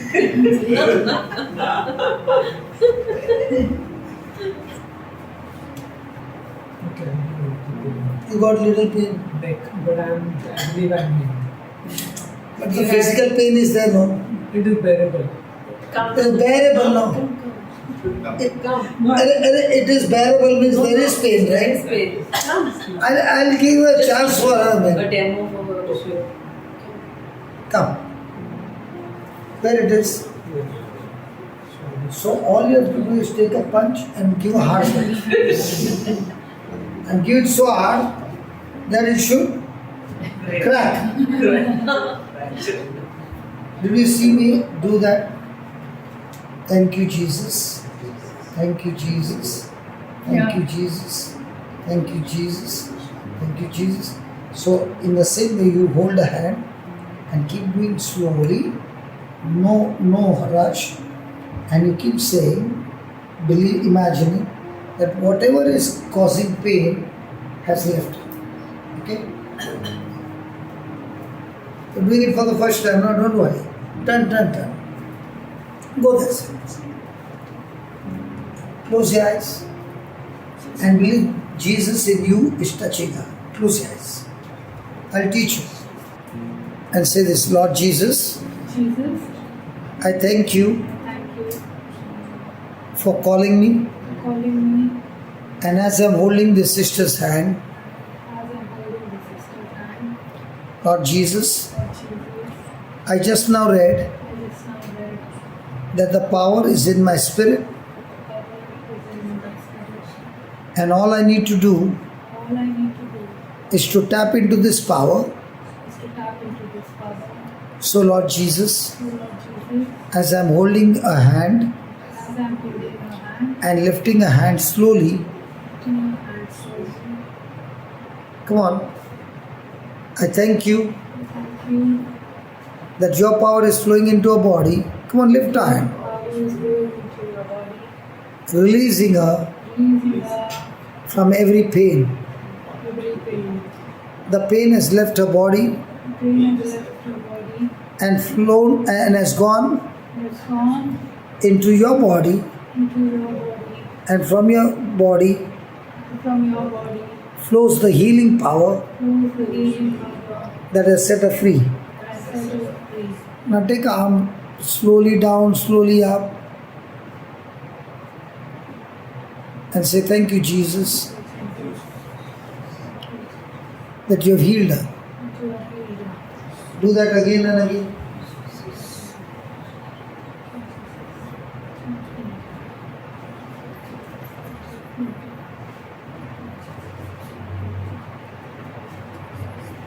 Now lift your hand up.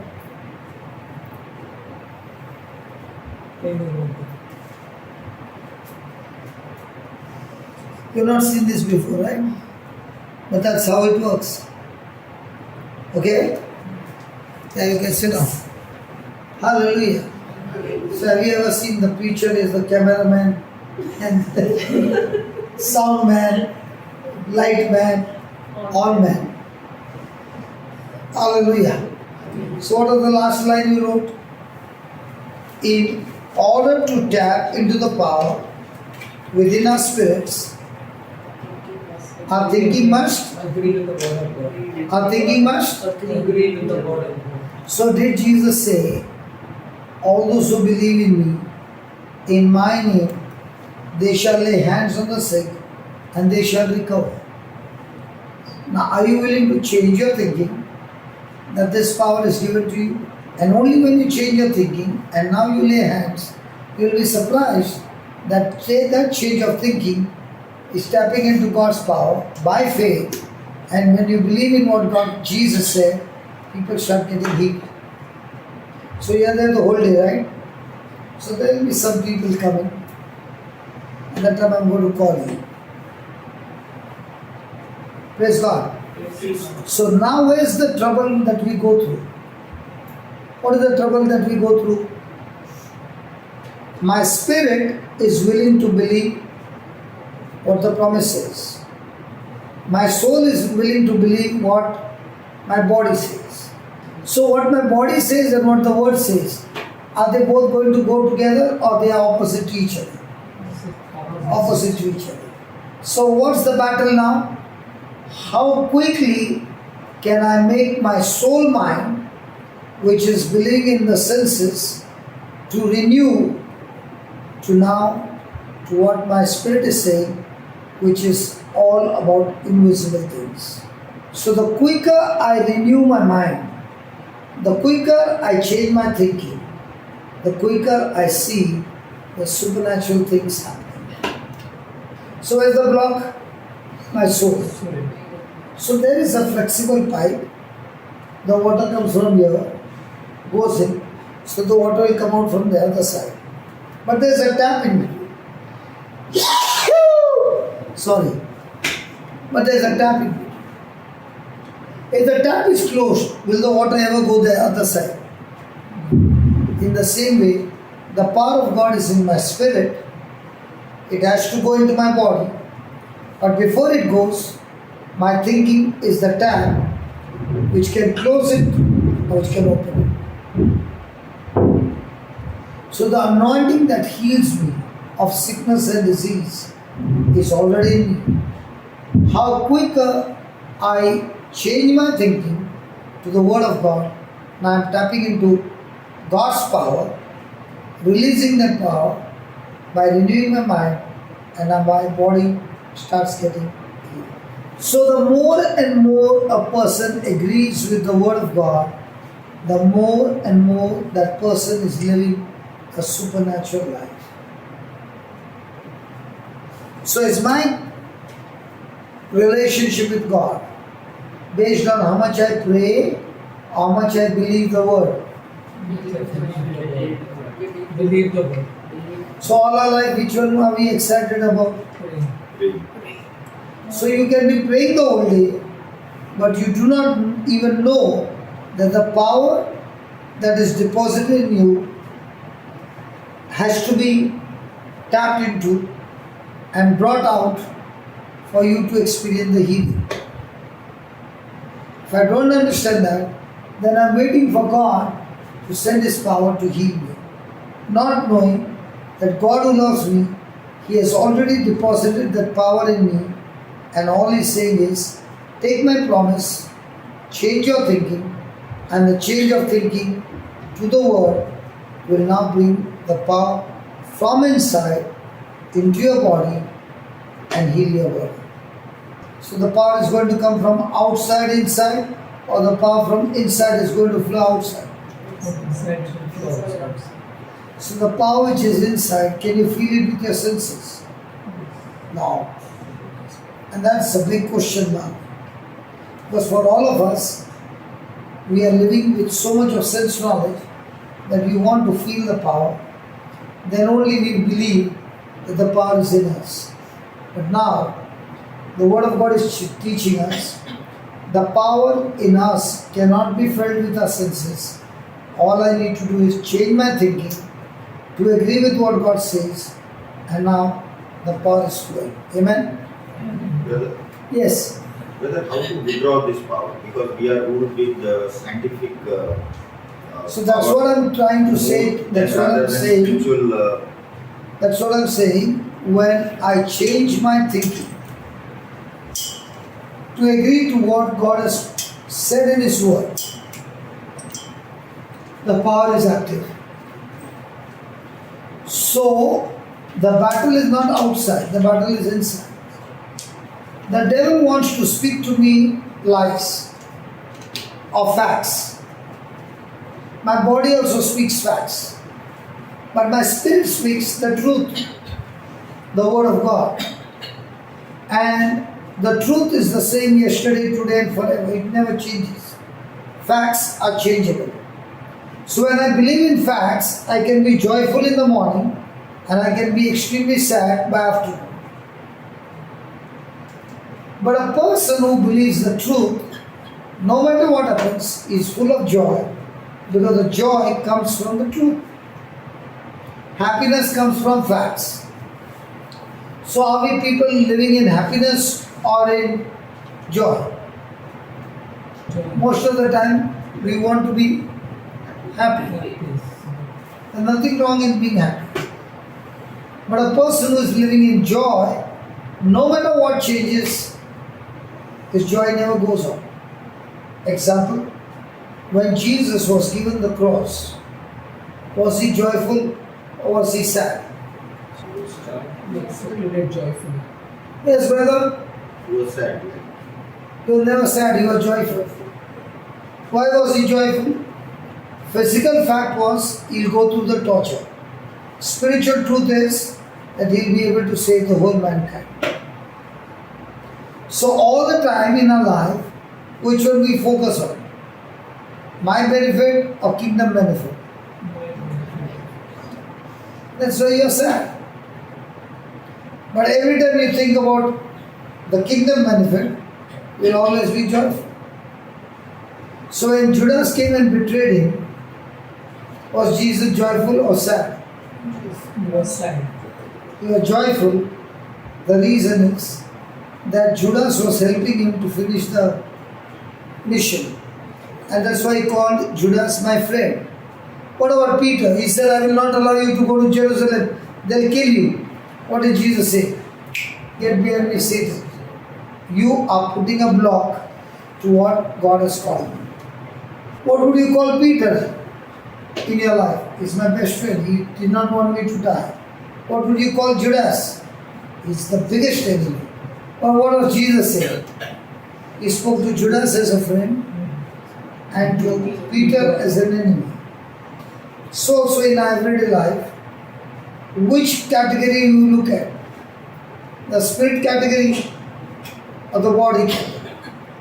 So when you don't understand spiritual things, then you are focused on physical things and physical things which are benefiting you, but a big block to the kingdom of God. You will be rejoicing, but this is being great benefit to you.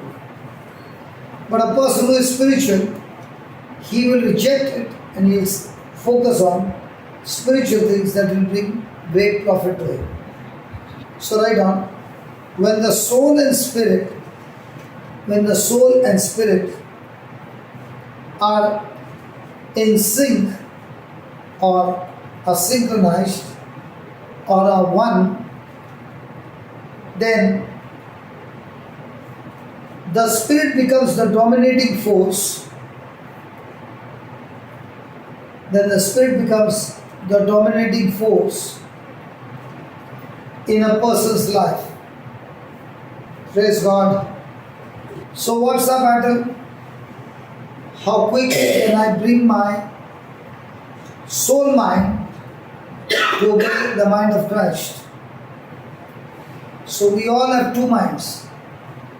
One is the mind that believes things that are seen. Second is the mind that believes things that are not seen but promised by Jesus. So my spirit is saying what God is saying, but my soul mind is saying what my body says. So when I work on that truth, then I change my thinking from what my body is saying to what my spirit is saying. And when that starts happening, the person is living a supernatural life. So now my spirit is dominating over my soul life. But if my spirit is not fed, I am only fed the things of the world. Now my soul mind is ruling over my spirit mind, and my soul mind is taking selfish decisions that will only bring self-destruction. So Father, we thank you, we praise you for teaching us that the battle is between the soul mind and the spirit mind, and it is only when I agree to the spirit mind by changing my thinking in my soul mind that everything in my life begins to change. Teach me, O Lord, to be submissive to your word and live on your word and experience a victorious life. Thank you, Father, for this blessing and all that you have taught us. Thank you for teaching us to live a spirit life rather than a soulish life. Thank you and praise you for this, that you answer our prayer in Jesus' name. Amen.